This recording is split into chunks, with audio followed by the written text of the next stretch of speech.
una gran biodiversidad, ¿verdad? Y hay algo que es fundamental, que es el poco desarrollo de inversiones, que es una debilidad nuestra, en infraestructura y servicios, se vuelve una oportunidad para invertir. Aprovechar el gran desarrollo y auge económico que tienen ahora, liquidez que me decían que hay en los sectores, sobre todo privados, para que puedan inversionistas visitar nuestro país y visitar Centroamérica. Pues una de las características nuestras de Nicaragua es que estamos equidistantes en el centro, pues, de nuestra región del Istmo Centroamericano. La situación actual en el tema de la democracia política, ha habido efectivamente una vigencia de libertades públicas, hay estabilidad en general en la región, por primera vez de toda la historia de Centroamérica, a partir del 84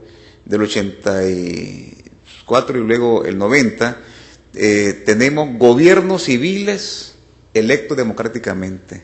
Tenemos el más periodo de continuidad y alternabilidad en el gobierno. Y a Ortega, del cual francamente fuimos opositores, Maximino por la vía militar, yo por la vía civil política, realmente tiene el gran mérito que es el primer presidente que reconoce, no obstante su formación socialista marxista, reconoce que su adversario, en este caso la Alianza 1, con una mujer a la cabeza, doña Violeta, le ganó las elecciones. Y eso no había ocurrido realmente antes. Sin embargo, tenemos una debilidad institucional y hay una desconfianza sobre nosotros los políticos, no solamente acá y sobre todo en Nicaragua y en otros países del mundo, pero en Nicaragua esto es una desconfianza severa, ¿no? Nos hace falta avanzar en el Estado de Derecho, algo de referencia hizo Maximino. Hay una percepción y lamentablemente hay hechos que la justifican de que tenemos una seguridad jurídica débil. Y eso es un reto, mejorarlo para que podamos atraer inversión y mejorar la convivencia humana allá. Y donde sí estamos muy atrasados en el tema de la justicia social, en el tema de la equidad, porque es una paradoja. A partir del sistema democrático del 90 hasta el año 2006, lamentablemente se incrementó la pobreza. La cantidad de analfabetas en el país pasó de un 12%, que era en el año 90, a aproximadamente cerca del 30%, poco más, poco menos, que tenemos en la actualidad. La cantidad de excluidos en la educación, se privatizó la educación y la salud, ¿verdad? El tema del hambre, hemos llegado a tener casi también entre un 28 y 30%, esto señalado por estudios que ha hecho la FAO. Tenemos una pésima distribución del ingreso, o sea, desgraciadamente tenemos una de las más altas distribuciones de inequidad en América Latina, que de por sí ya la región, digamos, padece de esto. Ahora, este fue un comentario, por ejemplo, un estudio que hizo el Banco Mundial de cómo, esto fue en el año 2004, este estudio señala cómo más de 2/3 de la población rural seguían viviendo en condiciones de pobreza y la pobreza extrema aumentó en 5 o 7%. ¿Qué quiere decir? Que la democracia, la tolerancia, la convivencia democrática no se tradujo lamentablemente para grandes mayorías del país en bienestar, en mejor calidad de vida. Y esos son los retos de coyuntura que tenemos el gobierno y por supuesto el país, ¿verdad? Crear confianza, hay una tremenda desconfianza, lo han podido visto, digamos, se ha podido ver en las exposiciones acá, en la ciudadanía, en el sector privado, en la comunidad internacional. Es urgente, como lo señalan también los colegas diputados, consensuar un plan de desarrollo. No tenemos actualmente. Tenemos un problema severo con la crisis energética. Se ha amortiguado un poco por la cooperación, dado la amistad que han tenido el presidente Chávez con Ortega, con la cooperación de Venezuela. Sin embargo, estamos en una agenda para procurar inclusive cambiar la matriz y aumentar la generación con recursos renovables. Tenemos reto con el tema de la seguridad alimentaria y estamos pretendiendo mantener un entendimiento con el Fondo Monetario Internacional. Tenemos nosotros retos que a veces somos nosotros mismos también, como señalaba Maximino, a veces somos las personas, que al final somos los que estamos liderando grupos políticos o sectores económicos. Tenemos una visión muy cortoplacista, no hay una agenda de país concertada, tenemos una intolerancia y sectarismo generalizado y una descalificación de la oposición o de un sector de la oposición al gobierno y del gobierno, lamentablemente, como dicen, estamos en la alianza de gobierno, pero el amor no me quita el conocimiento. En efecto, hay una actitud a veces excesivamente autoritaria y sectarista, lo cual no es sano tampoco para el país. Y una descalificación recíproca que no es constructiva, pues. Medios de comunicación lamentablemente subordinados por identidad de intereses con grandes capitales, los cuales francamente les hace perder objetividad en su trabajo, ¿verdad? Casi todo se politiza y lo que señalaba, ¿no? Una democracia desvinculada del bienestar de la gente, lo que nos hace a nosotros poner en riesgo, pues, lo que hemos avanzado, ¿verdad? Y no afrontar bien los retos que tenemos en el presente. Estos son tomados, lo tomé de este Plan Nacional de Desarrollo Humano que el gobierno del presidente Ortega ha presentado. Lamentablemente los partidos de oposición no le han hecho, digamos, formalmente, digamos, atención a esto, criticándolo, sugiriendo cosas que deben de hacer, señalando cosas que no debieran de estar, en fin, la desconfianza es tal que no se crea, entonces es un ambiente de diálogo, tenemos que superarlo. Esto es parte también de lo que señala ese plan. Existe en la página web el plan completo, que son más o menos unas 260 páginas. Tiene la limitación que solo por 3 años, ¿verdad? Nosotros hemos insistido que se requiere construir una visión de más largo plazo y que pudiera eventualmente incluso, lo hemos hablado con gente de gobierno, eventualmente, si llegamos a un entendimiento de ese tipo, validarlo aprobado por la Asamblea Nacional, de manera que un nuevo gobierno de otro signo político también tenga una continuidad con una visión de largo plazo y luego consensuarlo también con las visiones de nuestros amigos a nivel centroamericano, o sea, me refiero a los otros gobiernos y partidos políticos. Finalmente, comparto, como Silvino señalaba, esta es parte del texto original de Esquipula, de agosto del año 87, ¿verdad?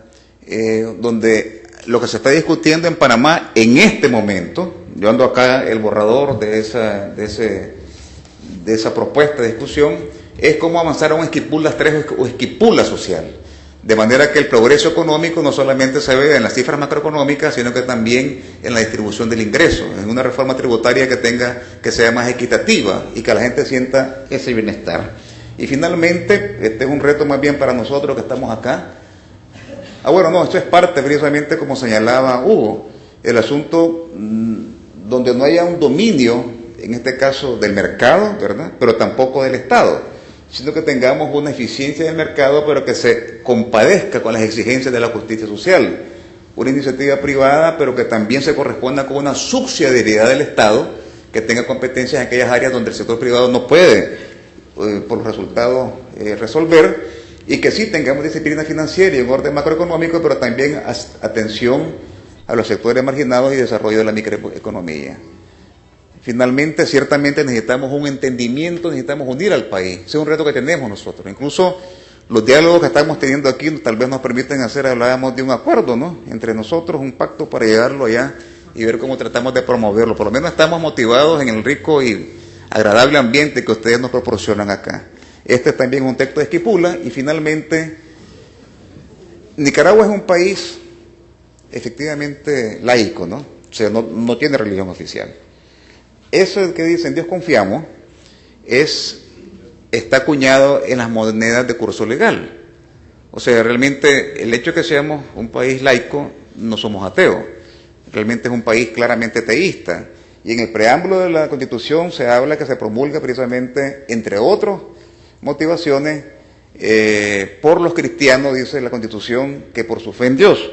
Y por eso creemos que, sin ser necesariamente iglesieros, creo que esa referencia que yo fui contralor en mi país, contralor de la República, y el auditor jefe del Banco Mundial, don Jingwis Berry, nos decía siempre que es bueno tener el Salmo 15, que es el Salmo de David, tenerlo como referencia personal para que tratemos de mejorar y acoger con más efectividad los retos. Muchas gracias.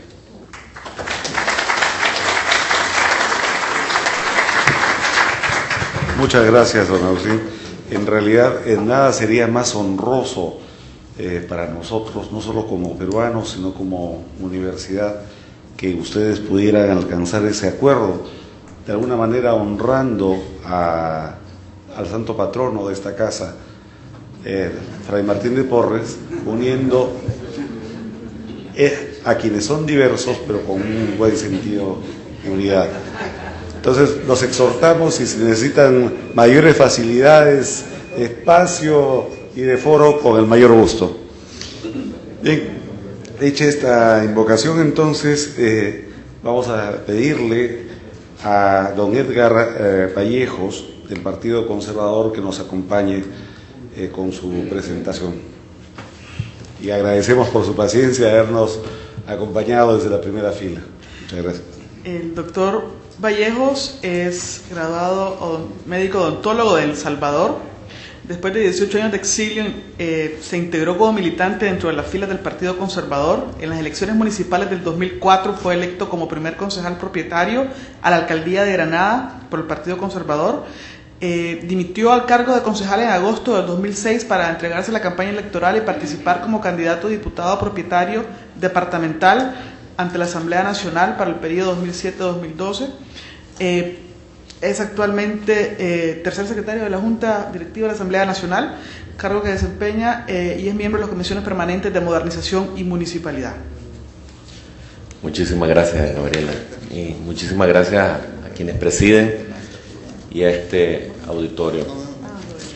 Realmente el tema que nos ocupa hoy, y quienes me presidieron ampliamente han hablado desde el enfoque político, económico y social, es un tema que tendríamos que priorizar en toda Latinoamérica.